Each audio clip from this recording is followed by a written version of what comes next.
or Mary, did you want to take a roll call? I don't think it.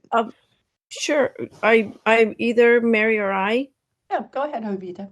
Jovita present. Mary Fagan, Vice President. Present. Betty Woods. Woods, present.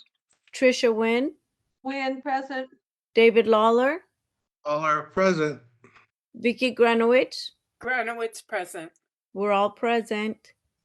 All present and I'd like accounted to make for. sure that Reza, our legal Reza's counsel, back. is present, please. Oh, yes, and Lori. Thank you. This is I'm Reza. I'm present. here. For some reason, my video, even though it says it's working, is not showing. So I'm working to troubleshoot that. Sorry about that, guys. All right, with everybody present, let's move on to 8.2.4, which is discussion and possible action regarding the acceptance of substantive changes to an approved program. This program is Golden West University Associate Degree Nursing Program. And Golden West is in Huntington Beach, California, which is in Southern California, Los Angeles, bordering Orange County. They've submitted a request for a substantive change with an enrollment increase to begin in the fall of 23. The increase will support the collaborative plan to offer concurrent enrollment pathway with California State University San Bernardino to enable Golden West students to access a baccalaureate program while they're in the ADN program. Their current enrollment is 60 students twice a year for an annual enrollment of 120, and they want to their requested enrollment is 100 students twice a year, going to 200 students annually. This is an increase of 80 students annually. The information about this program starts on page 56. Board moderator, if you could please elevate the presenters on the list for Golden West. And on, there is one correction I wanted to make on the AIS. The cost of the program is $7,300 as opposed to $7,800. So if you could make that that correction. And on the AIS, you will see that the program had their last continuing approval visit, which was a joint visit with the accreditors in March of 22. The program was not in full compliance. They were in non-compliance, I believe, in some areas of resources. They were brought into compliance and they came back to the board in November of 22 in full compliance. Their NCLEX pass rates are on there. Their attrition rate is on there. They are part of the Orange County Long Beach Consortium. And the program and the nursing education consultant are available should you have any questions. Lori, did you have anything you wanted to add? I think you covered all of it. It's not a new program. It's not a new campus. They've not requested any enrollment increase in the last 5 years. And we've given you the data on the Orange County impaction issues that's been out there. So nothing new to add. This is part of the 400 total enrollment increases requested for Orange County that the board has approved 514 in the last 5 years.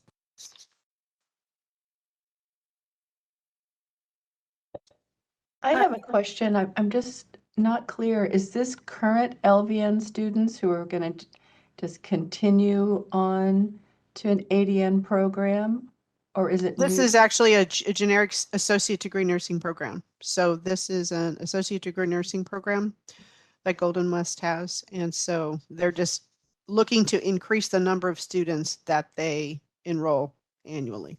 But this comment that increase will support a collaborative plan to offer concurrent enrollment. Oh, I'm sorry. Yes. What does that mean? Yes.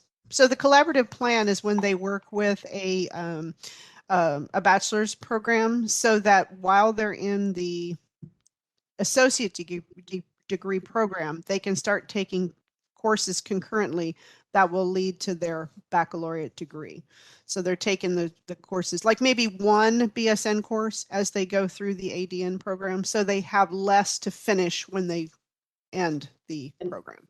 And they're doing that whole thing for $7,800, the whole program? Well, they haven't started the collaborative yet. right? So this is what they're doing right now with their generic program, their ADN program. That's the $7,800 is just the generic ADN program. They're looking to nice. increase to support the, to help support the collaborative. I have the hardest time wrapping my head around how some. Because they could ADN do the programs- collaborative either way. Some are 84,000 and some are 7,800. It's just, wow. Alice Montanegra is on the line, and she is the program director, the associate dean, I'm sorry, and director of nursing for that program. So if Alice, you want to jump in, you can. May I ask one question, and maybe Alice could include this in her remarks?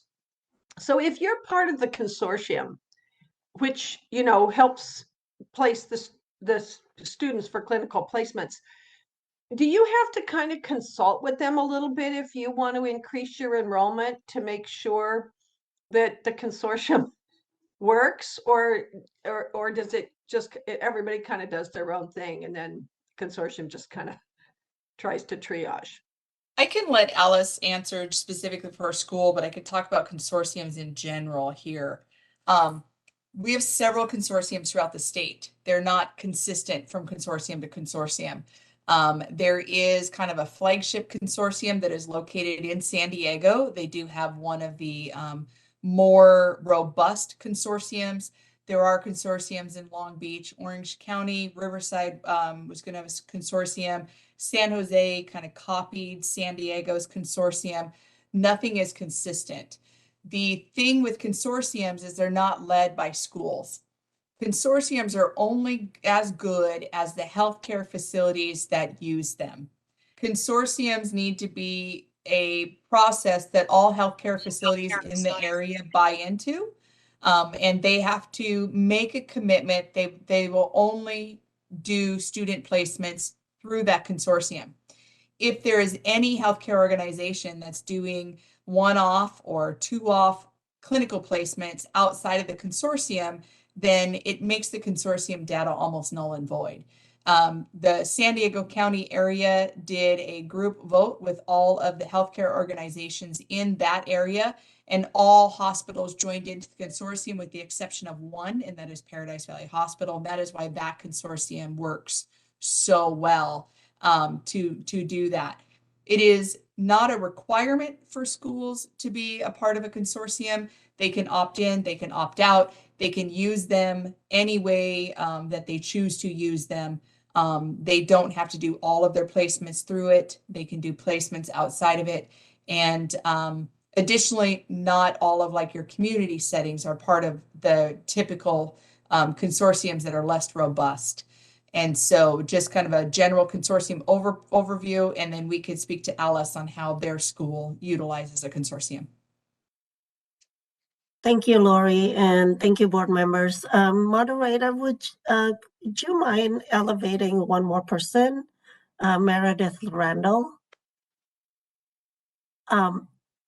So just to address the board while the moderator is elevating my vice president of instruction, Golden West College is in Huntington Beach. We're a community college. And this is why, to address Mary Fagan's question about how come it's 7,300, it's because it's a community college ADN program. So what we're doing is we're following suit of what RCC did with the pilot program for the concurrent enrollment pathway by bringing it here to Orange County.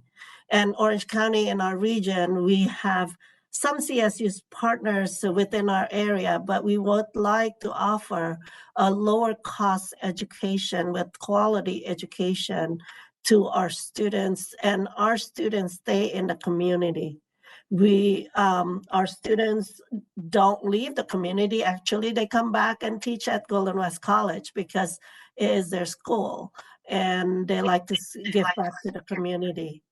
And then in addition, as far as the consortium, our clinical placements are historical clinical placements, and we have not added new clinical placements. We actually are repurposing the clinical placements that we already have through our curriculum change. The faculty here at Golden West College have worked for the last 2 years during the COVID years to update their curriculum, not only for the new NCLEX, but also to be able to repurpose the existing clinical placements by leveraging our simulation center, which we are rebuilding and adding new equipment, and also utilizing VR technology, because some of those clinical experiences are unable to be captured by our faculty and our students at the clinical sites due to some limitations, especially during COVID. So we learned a lot from COVID, and now we have never asked for an enrollment increase since 2006. This is the first time for a community college in our region to be able to offer this to our students who wants to be a BSN grad, and be able to complete their program much more faster to serve our hospitals so much faster so they can transition. Our students all get jobs in our local hospitals, and they stay at our local hospitals because they belong in this community. And I know we're in Orange County, but I talk to my clinical partners. I talk to my other 3 community colleges in my area, and we have support, and we help each other. We share faculty with each other, and we also share clinical placements when they're in trouble. So that's kind of the little piece about Orange County. I know we're impacted county, but we want to do what we can do and do our part as a public school to serve our constituents. Thank you. And I believe my Vice President of Instruction is also here. Meredith? Yes. First, I want to thank the board for letting us make this presentation, and I'll keep it very brief, but I'm very gratified to hear the last hour of conversation by the board about, helping the low-cost, high-quality nursing school options expand, and that's what we're trying to do. I think Alice and I are both very dedicated to creating equitable opportunities for students in our areas to move into the nursing field. And I've worked with Alice for 3 years now. I have every confidence that she and her staff, many of her full-time faculty have been here 20 years or more, are going to be able to expand and make this concurrent enrollment pathway beneficial for students. I will say we have added full-time nursing faculty since our most recent visit. We've also added a retention specialist and some clerical support to the program. And we have an extremely high NCLEX pass rate. We're well respected in the community. And Alice has assured me that we shouldn't have any trouble getting clinical placements. So I hope the board will see fit to approve our request. Thank you. This is Jovita. Could you I don't recall why you were on not probation, but you had some outstanding issues that got resolved in November. Could you remind us what those were? Sure, no problem. This is Alice. So some of our non-compliances were related to our curriculum. Our curriculum, when I got here to Golden West College, I'm an alumni of Golden West College. So when I got here, they have not done a curriculum update in 10 years. So that was one of the reasons why we took this opportunity to update the curriculum even during COVID, and to prepare not just for the new NCLEX, but also to prepare for growth and being able to offer more seats, because we originally enrolled and turned away students who wanted desperately to have a low-cost quality education. The other parts that was non-compliance were due to resources. The sim lab, all of these things, it was just haven't been attended to. And the equipment were old and broken, and people were doing workarounds due to state funding. They weren't able to write up the grants that they needed to update their equipment. So we did all of that. We got funding, and thank you to Meredith, and the administration and the boards of trustees. They were able to support us with some more resources to help us with that. Faculty was another issue because, as you know, our faculty retired, and when those positions in the state level were not replaced, it just kind of goes away. And so we were able to have additional funding to create a succession planning by hiring some part-time faculties to support the program as well as our students and our region. So those are a lot of just the non-compliance that we were able to address with the help of our NEC, Mary Jane Rosenblatt, and we worked together as partners to help resolve those immediately because we knew that we needed to look at bigger things for our community. Thank you. No problem. So real quick, Question. Lisa, I would like to add just one more thing. One of the public comment members previously said that the board was discriminating against private colleges and community college. I wanted to pay attention to the document that is on our website in the board materials that shows the number of approvals that the board has done over the years. In 2018, 23% approvals went to public, 77 went to private. In 2019, 7% went to public, 93% of the enrollment increases went to private. 2020, 6% went to public, 94% went to private. 2021, 4% went to public, 93 went to private. And in 2022, 17% went to public and 83% went to private. So I just wanted to address that comment that was brought up. And then I'd like to further elaborate on what the concurrent enrollment is. Riverside Community College that is, sorry, not community college, Riverside College that is City. later on. Thank you, City, that is later on in the agenda item, did the first concurrent enrollment by allowing their students to be dually enrolled. They enroll at the CSU system and the community college system, and they go hand in hand. So when they are going to school at the community college, they are also going to school at the CSU. They take bachelor's classes during their associate degree program. They take them in intersession, sometimes during the courses. And when they complete the ADN, they have only about 6 months to do at the CSU system to become a BSN. And it is typically a very elite group of students that choose to handle that double load and to pursue that route.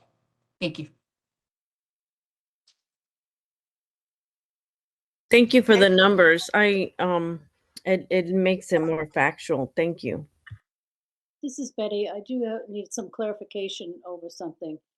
I think we talked about this as an associate degree program, but that nurses can take classes for baccalaureate. Where does the baccalaureate degree come from if they finish those particular classes? It's CSU San Bernardino. Yeah. For this school, it will be CSU San Bernardino that they'll have a agreement with, a contract or an MOU with, that they'll take concurrent courses and then finish their last courses in, like Lori said, about 6 months following their ADN program. Okay. But I'm assuming that there then is an additional charge for that from that other university? And CSU San Bernardino is actually on the line. If the moderator could elevate Angie Gagalang.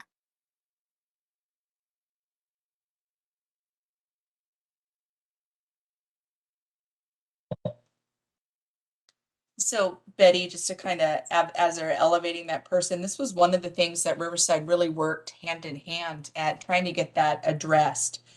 The students that are dually enrolled in both the ADN program and the BSN program can only get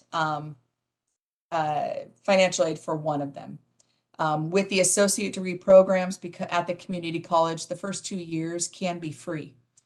With various grants and various abilities to get that tuition paid. So the tuition that is being charged is the CSU the Cal State University tuitions. And so I believe they managed to get the person elevated so they can continue that conversation. I just got a message that she's not elevated. Can you She's not. please? What was the name that we were looking for again in the attendees? Angie Gagalang Angie. or Evangeline? Yep, I'm seeing it. Can you elevate her board moderator, Angie, and the last name is Yes. Gagalang. He's looking for it. Thanks, Awesome. Mark. She's showing, so we just gotta, she's in attendees. And she is now elevated. Thank you. Can you hear us, Angie? Are you able to hear me?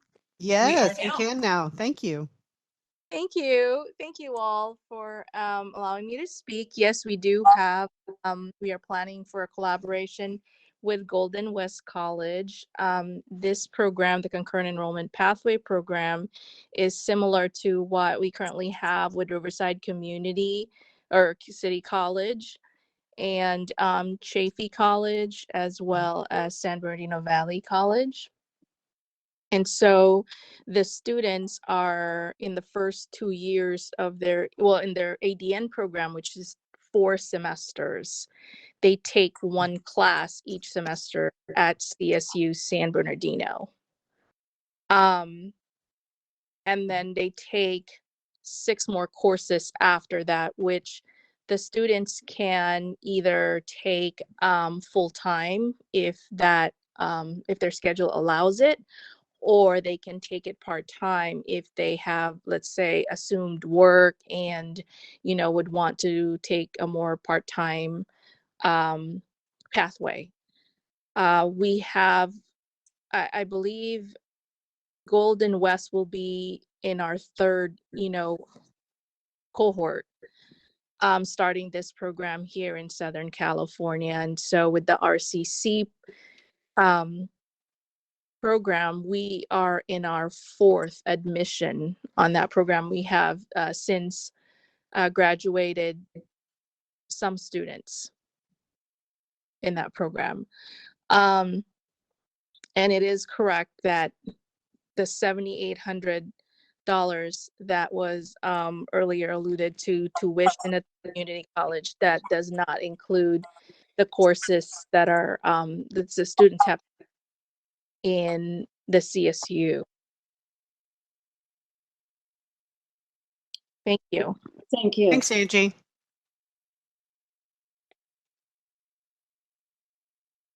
I have a question. Sure. I was reading through this last night and I just wasn't sure if I understood it correctly.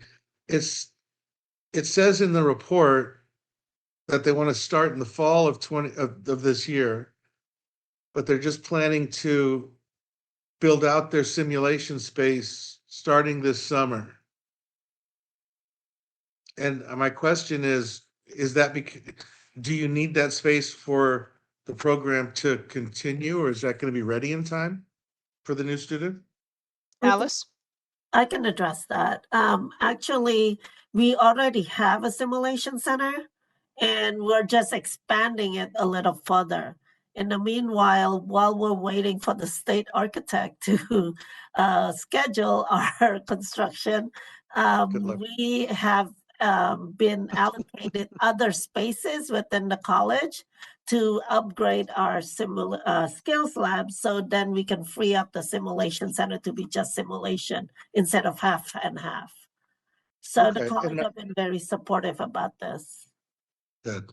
And my last question is, if you need more faculty for the increase in students, is this report saying that the hiring freeze on the district won't affect that? You'll be able to get more faculty? Yes, we have been fortunate that we have a lot of our grads who are alumni who have returned and teach with us. So we have not had a faculty shortage. So the hiring freeze applies to full-time faculty because, as you know, full-time hires are different than part-time hires in the state level. And so right now, even as we project for the curriculum update as well as the increase of enrollment. Our fall schedule is actually due next week, and we already have clinical sites and faculty for all of them. The enrollment increase is already kind of projected as included. Can I add that the hiring freeze, if we happen to lose a full-time nursing faculty, they are exempt from that. Those positions are always filled.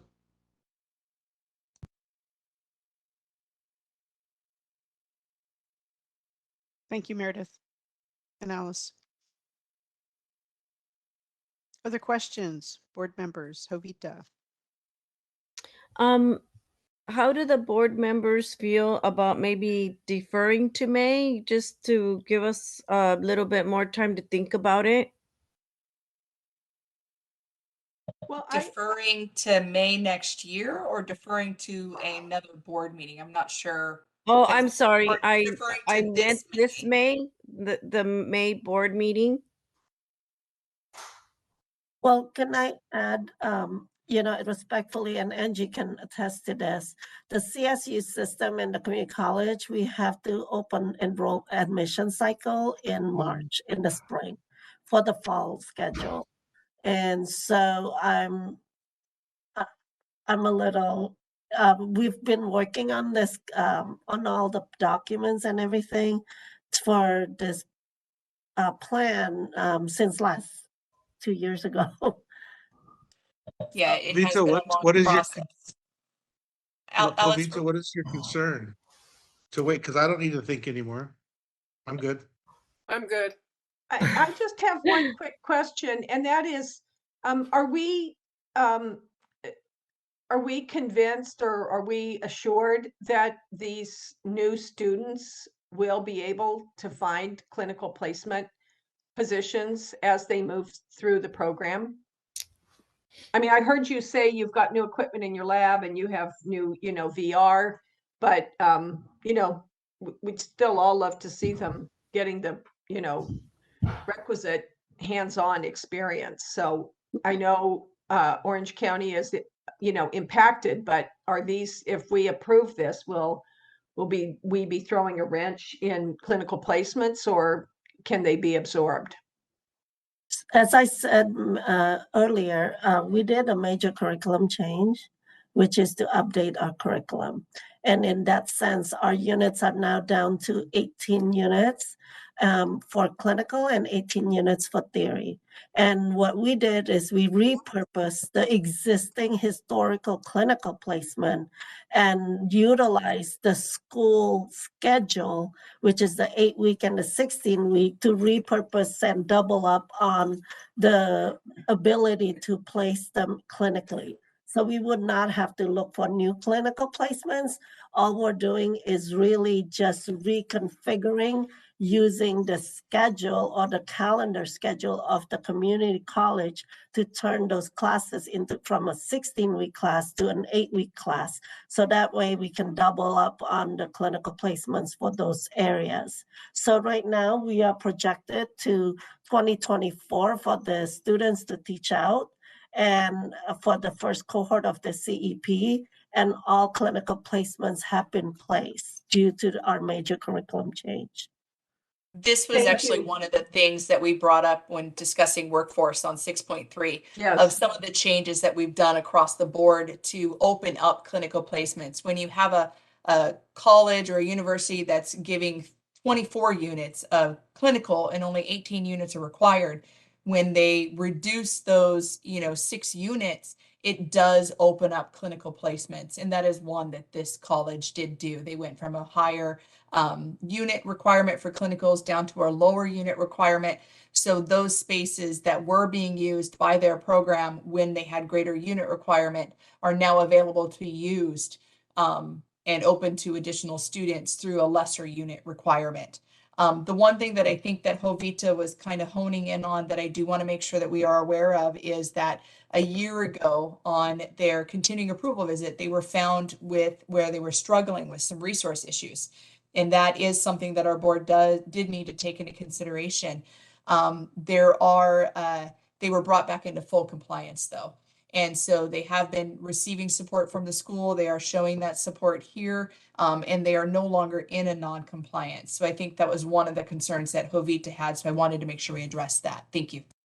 Thank you. I was concerned about that too, but was pleased to see that they were in compliance. And Jovita, I would be, ready to move approval of this. Tricia, is that a motion to approve? I will move that we approve the substantive changes to an approved program, Golden West College Associate Degree Nursing Program enrollment increase. I'll second That that. increase is 60 students twice a year to make an annual, it I didn't is think it was that many. It was 100 40, students. 40 I believe twice it's a year. 40 twice a year, wasn't it? That's correct. Well, they had 60 and they're going to add 40 more. So the new enrollment pattern will be 100 students twice a year So it's an annual for a increase of total 80. annual of, 80, yeah. no, Yeah, so it's an well, 80, but increase. the 80, increase will be, 80 increase, yeah. but it will be 200 for 200, yeah. the full. I like to put it in the full because otherwise we're looking at lower numbers and not counting what they already have. So it's Thank you, 100 Mary students Ann. twice a year. Yeah, No I problem. respect that. Thank you. 100 students twice a year for an annual enrollment of 200 students. And yes, that is an increase of 80 from what they had before. I didn't get the second. Who was the second? Woods. Woods. Thank you. Board moderator, can you open up to public comment, please? We will be opening for public comment now. I will be activating the question and answer feature. Please refer to the screen share for members of the public to see how they should type in their request for comment. I've activated the question and answer feature. Members of the public can indicate that they would like to make a comment by typing into the question box, "I would like to make a comment." Please remember, you will have 2 minutes to make your comments. I will not give a reminder as your time approaches. I do not want to interrupt you nor cause you to lose your train of thought. I will mute your microphone and inform you that your time has expired and we'll move on to the next member of the public. I'll pause for a moment for members of the public to type in, "I would like to make a comment." Mary Steckler would like to make a comment. 1 second, please.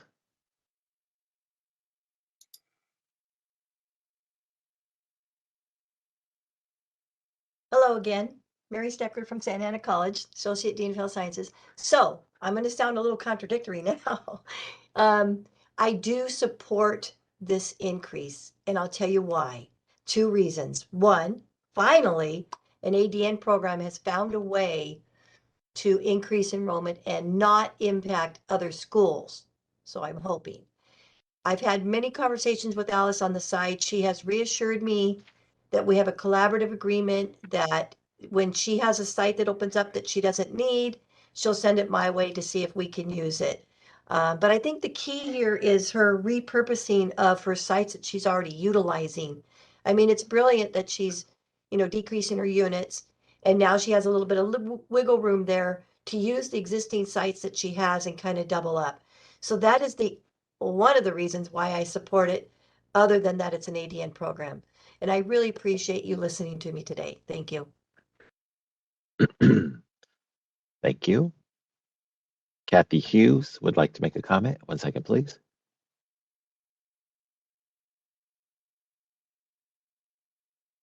Hi, this is Catherine Hughes. I'm a registered nurse and the executive director of the Nurse Alliance of SEIU California, and would like to go on record as being in support of this enrollment increase. We have a lot of members that have graduated from RCC. We also have members that are instructors at RCC, and we are finding that this concurrent enrollment is working, and it's addressing the needs of our employers who prefer BSN graduates.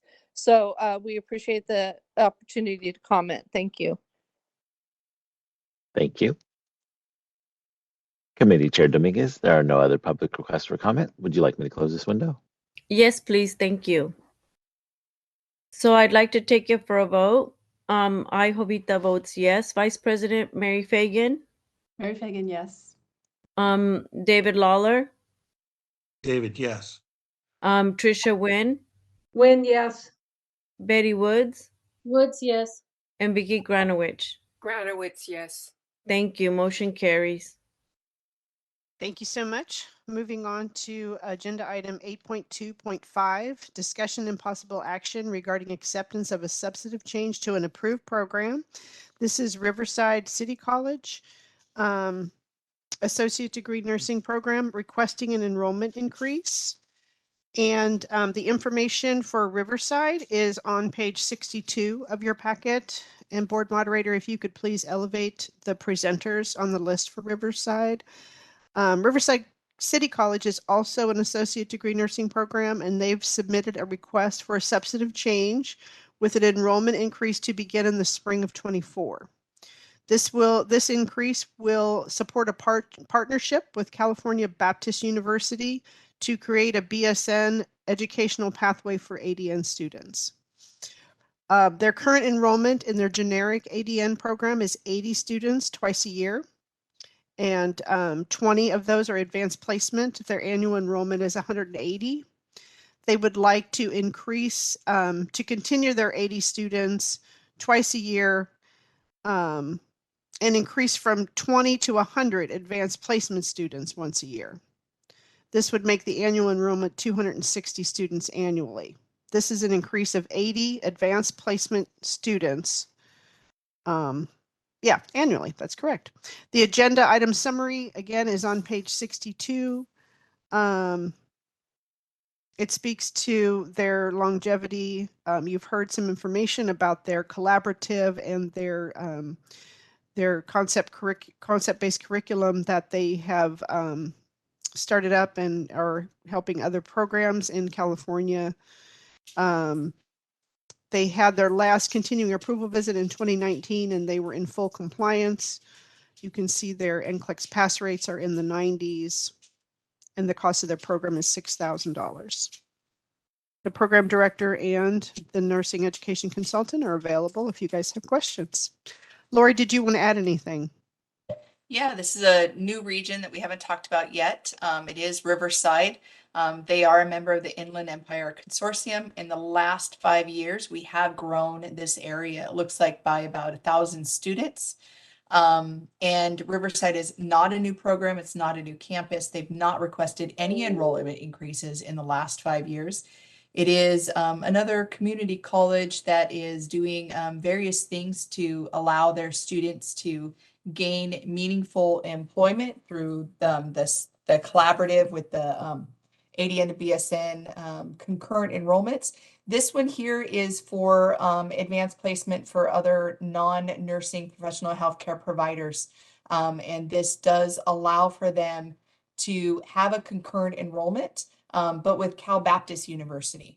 And it allows them to enroll in this pathway. It supports some of those initiatives. And Tammy Vant Hole was on here earlier, and she is the dean. And so we'll open it up to her to add anything additional that you guys might have questions on.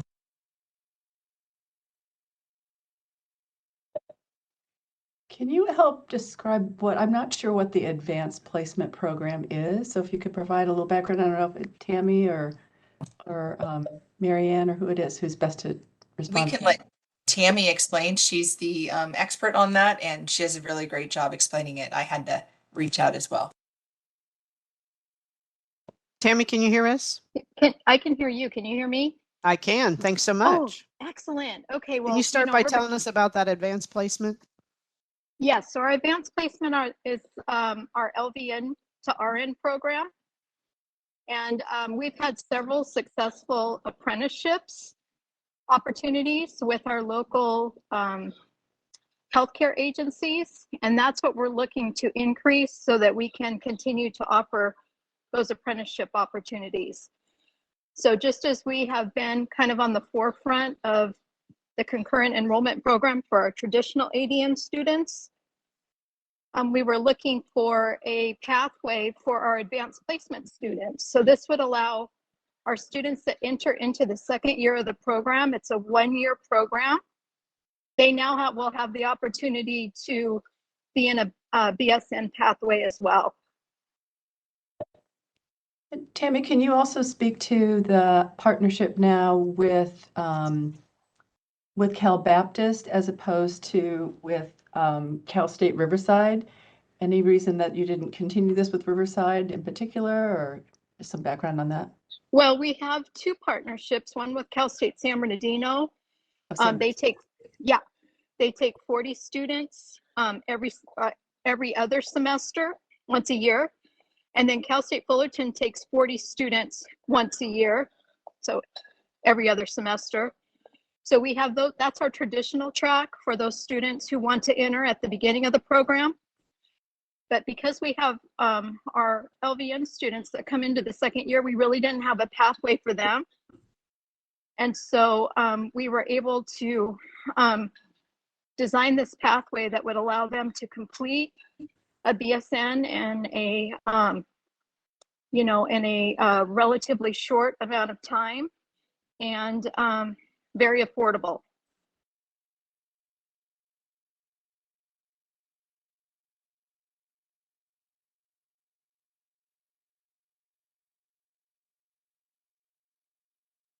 Other questions from the board? Yeah, we have heard, that Orange County and Los Angeles are very impacted counties. What can you tell us about Riverside County? Well, I can tell you Riverside's impacted as well, because I think it was Lori who said we have the creep from LA and Orange County and many out-of-state programs. So while we may not have the programs in Riverside to impact us and San Bernardino, I mean, we have the programs coming from every place else. So are you going to be able to? So are you going to be able to absorb these 80 new students into clinical? Yes, we did the same thing. We did a big curricular change several years ago. We just did another one a couple of years ago. And, between what we learned from COVID and our ability to cut our units, we're also down to 18 clinical units. We really aren't requesting any more. And many of the VNs that we're asking to take in are already employed in the agencies that are asking for this. Thank you.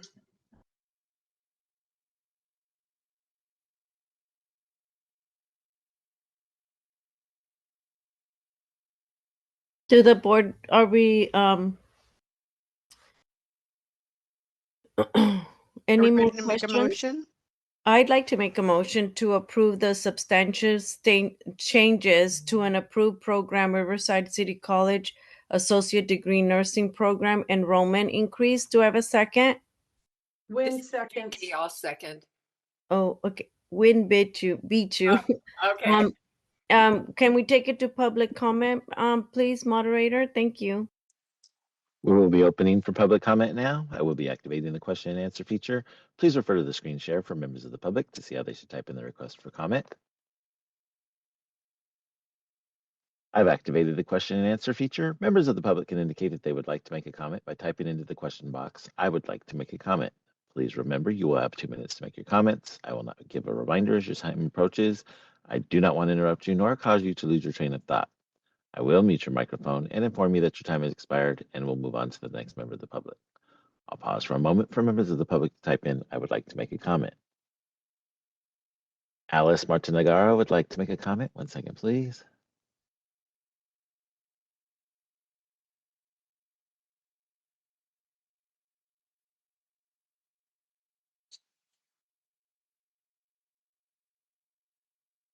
Hi, this is Alice Montenegara from Golden West College.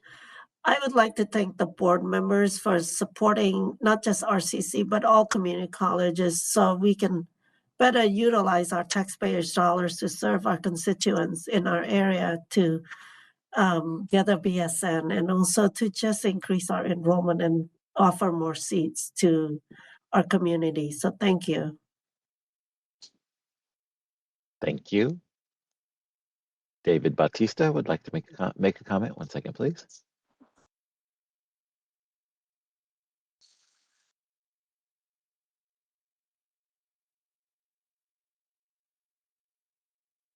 Bought Parkview Community Hospital in 2019. We've been a long-standing supporter of RCC. I met with Tammy actually yesterday, and Karen Bradley, the Dean of Cal Baptist, is our board chair at Parkview. I'm just appreciative of this collaborative between the two of them. We've been supportive of RCC. We will continue to make our staff and excellent preceptors available for this program. So appreciate the board's accepting and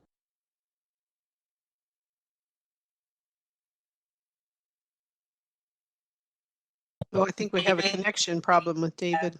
We lost your audio again, David. We didn't cut you off. Hopefully you're able to get back into public comments and we'll allow you to speak again at that point. BRN moderator, can you go on to the next public comment, please? No, David's back. No, David. I think I'm back. Can you hear me now? There he is. Not sure what you Yeah. caught what I said before, but again, AHMC bought Parkview Community Hospital in Riverside 2020. I've been over that facility since that time. We have a very long-standing relationship with RCC. Karen Bradley, the Dean of Nursing at Cal Baptist, is our chairperson of the governing board at Riverside, Parkview Community Hospital, Riverside. We're very excited about this public-private partnership and all the great work that Tammy does. We met with Tammy yesterday in person. I think they're doing an excellent job. We'd love to support any growth that they have at RCC. Thank you. Kathy Hughes would like to make a comment. 1 second, please. Hi, this is Catherine Hughes. I'm a registered nurse and the executive director of the Nurse Alliance of SEIU California. As I stated previously, we have a lot of nurse members that are graduates from RCC. We have a lot of nurses that work in the areas after they've graduated from RCC. And we do know that our employers are looking for BSN grads. So we appreciate the support on this. And as a personal note, my daughter is a graduate from RCC, and I'm a proud community college graduate who now runs an organization that represents 35,000 registered nurses across the state of California. So there's something to be said for our community colleges out there. Thank you. Thank you. Committee Chair Dominguez, there are no other public requests for comment. Would you like me to close this window? Yes, please. Thank you. I'd like to take it to a vote. Jovita votes. Jovita, Oh, yes. I just want to clarify the enrollment to make sure that we have it in the motion. Yes. So the motion is to approve the substantive changes to an approved program, Riverside City College Associate Degree Nursing Program, and the enrollment would be 80 students twice a year in their generic program, and their advanced placement would be 100 students once a year. Thank you. You're welcome. I'd like to vote yes. And Vice President Mary Fagan, Mary Fagan, yes. Betty Woods, Woods, yes. David Lawler, David, yes. Trisha Wynn, Win, yes. and Vicky Granowitz. Granowitz, yes. Thank you. Motion carries. Thank you. Thank you very much. Agenda item 8.2.6, discussion and possible action regarding acceptance of a substantive change to an approved program. This is American Career College Associate Degree Nursing Program. They are requesting an enrollment increase. Their information is on page 69. And board moderator, if you could please elevate the presenters on the list for American Career. American Career College Associate Degree Nursing Program submitted a request for a substantive change with an enrollment increase in their Los Angeles campus for the spring of 2023. There are 2 campuses with ADN programs in Southern California. Los Angeles was approved in 2015 and Ontario was approved in 2021. The current enrollment is 30 students 5 times a year for an annual enrollment of 150 students. They're requesting 50 students 5 times a year for an annual enrollment of 520 students. This would be an increase of 100 students. On their AIS, which again is on page 69, you can see the enrollments. You could see they're using the centralized clinical placement system for their scheduling of clinicals, and their NCLEX pass rates for Los Angeles are in the 90s.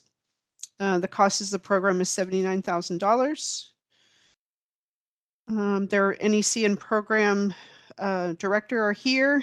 And Lori, did you want to add anything else regarding the enrollment increase for American Career? Yes, thank you. Just that they are not a new program. They've been teaching here for a while. They did have the new campus that Marianne talked about, Ontario, in 2021. They do use the centralized clinical placement as part of their consortium for clinical placements. In the last 5 years, they have had one new campus approval, and they have increased their overall enrollment by 209 students. And then this just goes back to having you guys take into consideration that this is in the LA region. The growth in the LA region was 1,107 new students in the last 5 years annually. We did approve a increase to UCLA of 13 students today to this specific area as well. So I just wanted you guys to keep that in the back of your head as you're going through the discussions with the program and your fellow board members. I have a question. Of If course. the schools, and it's somewhat related to this, I apologize if it's a tangent, but if the schools in LA County are already impacted, does that mean the hospitals in LA County are fully staffed? Is there a It does correlation? not. No, there is not a correlation for that. The clinical impaction comes when you've got clinical sites that are trying to have their staffing managed, staffing turnover, new grad programs, various construction projects to like retrofit for earthquake readiness and such, new locations, various program growth, and then the use of traveling nurses, the use of new grads coming in that aren't that are needing additional support and training. That all plays into the impaction issue when you're trying to get clinical placements. A lot of the clinical placements, some of them that were talked about earlier, talk about, well, we're using long-standing agreements. Within the community, they're called squatters' rights. And so it's when they're kind of establishing new agreements, when they're canceling other clinical placements to favorite another site. Those are some of the conversations that have occurred here when they're partnering with other schools. And so what that clinical impaction truly comes down to is there are more students needing direct patient care clinical placements than that area is able to support. We don't, as a board, require acute care experiences for all of our programs. They are required to have relationships with, at minimum, one acute care facility. And they are required to get some of that experience because that is where nurses do go. But we do really encourage them to branch out, use community placements, et cetera. But with the impact to nursing profession as it is now, those people that are employed at the bedside are having a hard time managing all of the increased students coming in, knowing that, again, annually, we've over the last 5 years in this area alone, we've added an additional 1,100 students on an annual basis just to be taught out. And then LA, again, the elephant in the room, we do have a approved nursing program in that area that was only approved for 500. Then they sought approval for 850, but they enroll over 2,000 students annually that the board has not approved. So they've had a huge impact on that area that other facilities and other academic institutions are filling. Thank you. I was curious because, and I don't have a problem with a pipeline, but 50 students 5 times a year sounds very robust. So thank you for that. Thank you. Yeah, I'm wondering maybe when they present why they'll explain why they're going to increase by 30% and maybe not something a little more modest to start.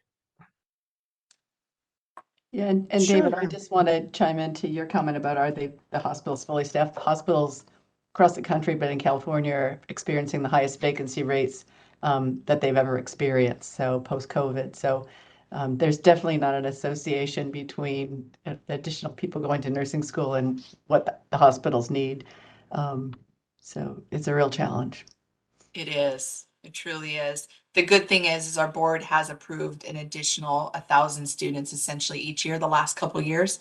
Those students will be graduating soon and hopefully have a really good impact to start to address this issue. But as we discussed in 6.3, we have a larger plan that we have to look at to really make sure that everybody is has a plan to have their needs addressed and that our patients stay safe and our nurses do too.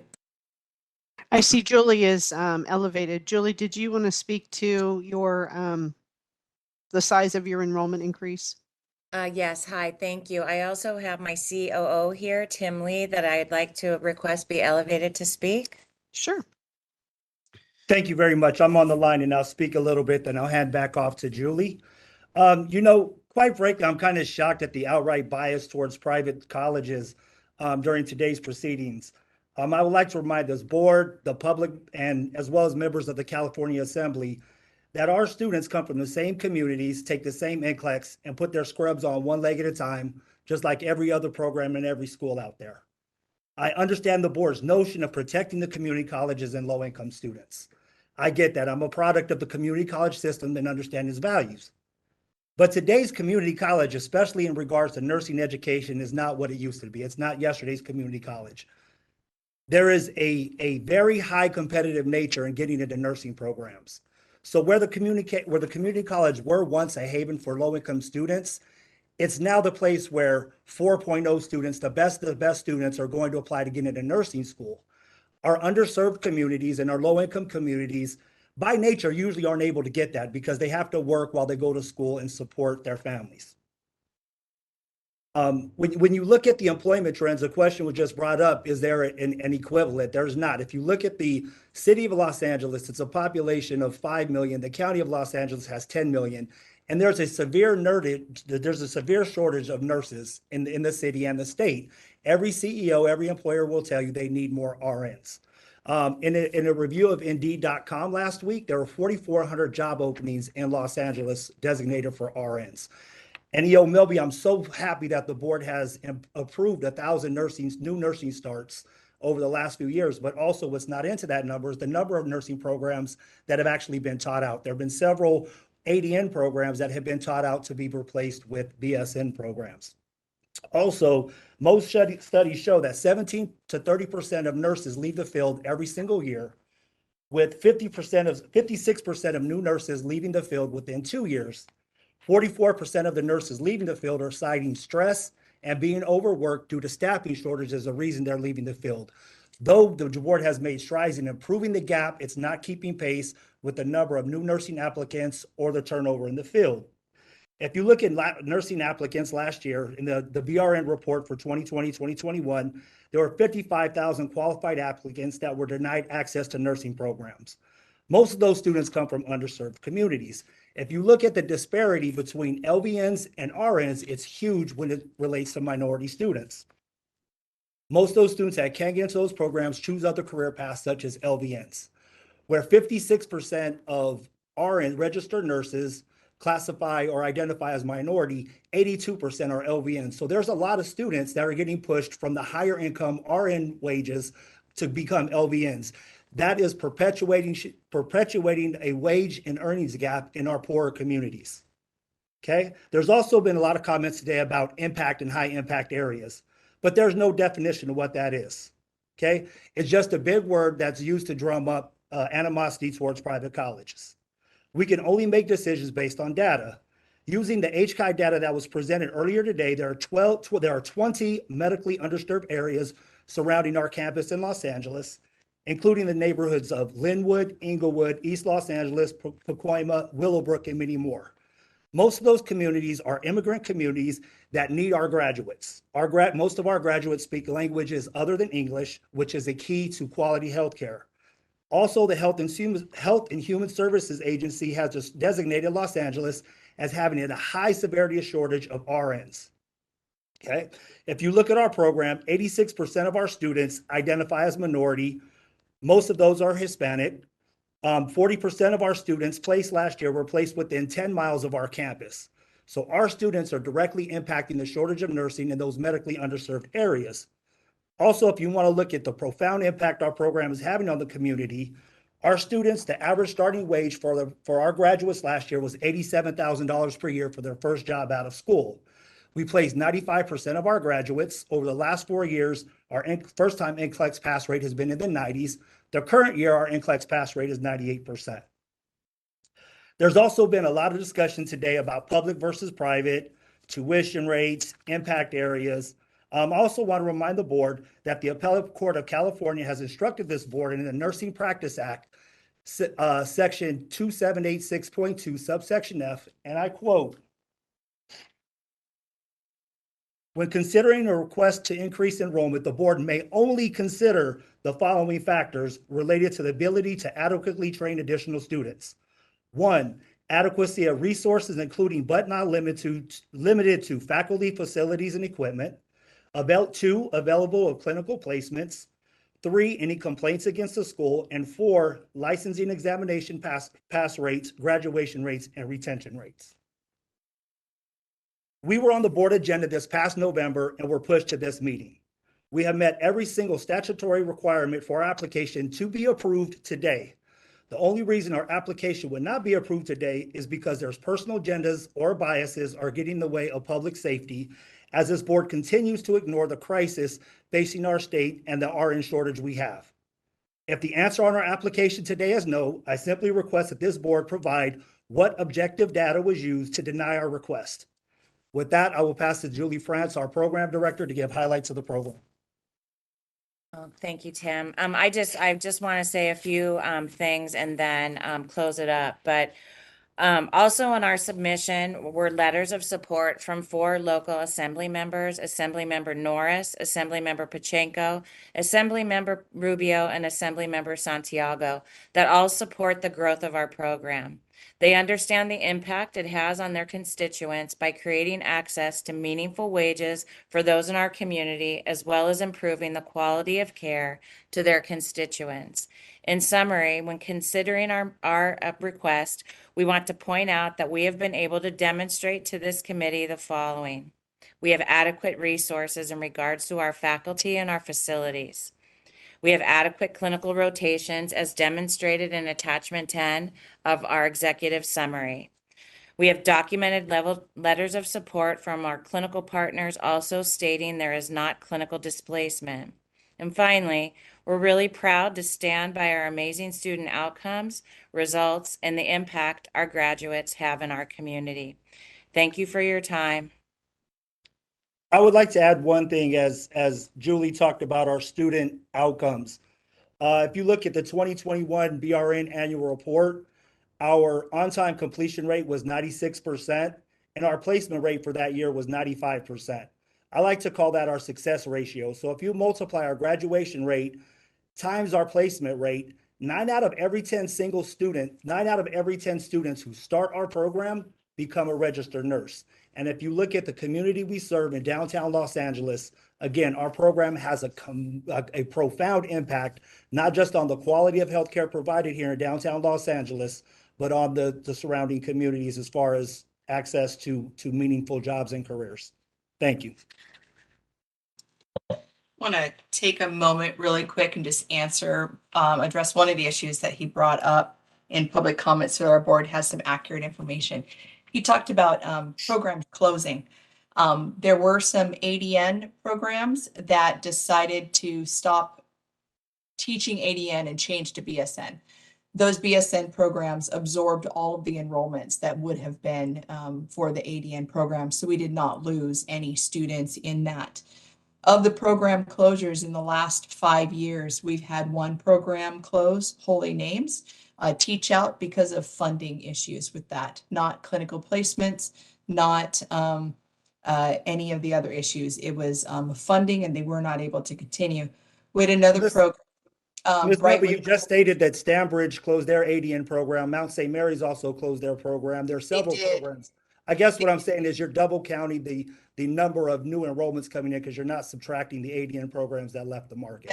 That's not correct. And so I will go ahead and continue to address that. Mount St. Mary's ADN program stopped their enrollment of ADNs. And then immediately the very next agenda item at the board was the BSN enrollment increase to take the enrollments from their ADN program and our board approved that. So those enrollments were not double counted. Those went to a BSN program, their same BSN program. What I want to address is that in December, Brightwood College closed because of funding issues. Holy Names closed because of funding issues. University of Phoenix decided to close. Western Governors University, located in Orange County, LA area, specifically in Irvine, were forced to close because they couldn't get clinical placements. College of the Siskiyous, an ADN program in Wairika, were forced to close because they couldn't get clinical placements. So there is a true clinical placement issue out there that our board needs to really address, because there are schools that are being forced to close because of clinical placement. So I just want to provide data to our board. I'm not arguing points, but I do want to provide data just so that our board has a complete picture, because our board members may not know what you were referring to in the closures. I do understand that you're very passionate with this, and that's why you want to speak. We are glad to have you, your support and sharing that information. And so I do want to open up to the board. I do want to remind the board of the time. My staff are on overtime. After the completion of this agenda item, we will be needing to adjourn for the day, and we will not be adjourning the meeting completely. We will be pausing the meeting to reopen the meeting tomorrow morning. Thank you. Can I make a strange request because of the time and other things I have to do right now, that we go on recess now and continue this vote tomorrow? Because otherwise this will take till about 5:30, and I need to jump. We have members from the public. We have CEOs from hospitals willing, we have students willing to speak. So I request that we finish the agenda item today, because we have also a lot of people that have taken time out of their schedule to be here today.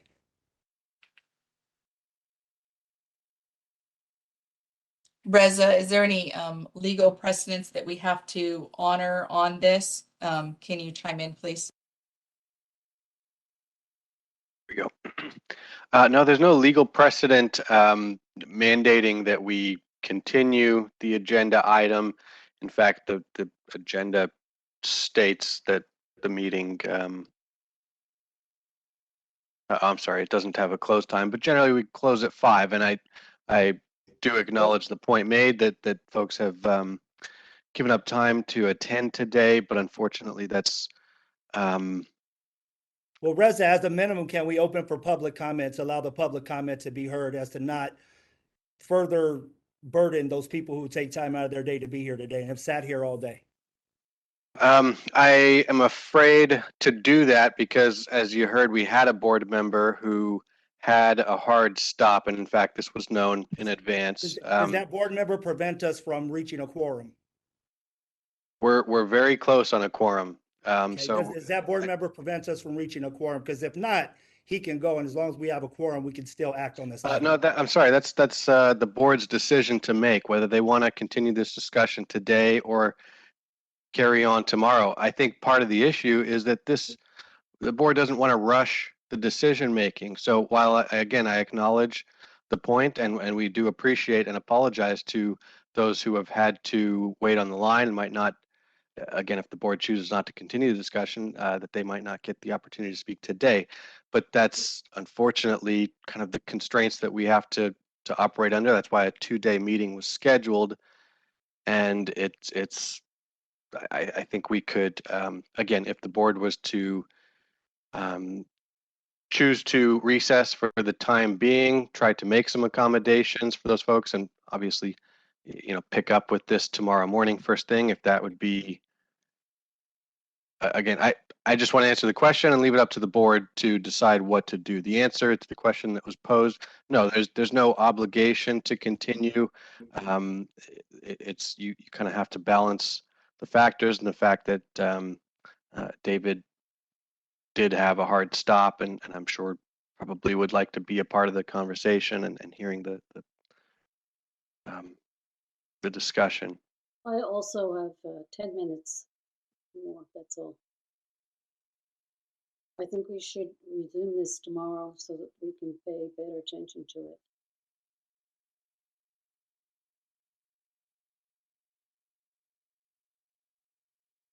Melby, Maybe I think you're on Mary. mute. I think you're on mute. While she's unmuting, at a minimum, I would request that we remain elevated, and if my public members cannot make it tomorrow, that they at least be able to provide written comments of what their public statements would have been if they're not allowed to speak today.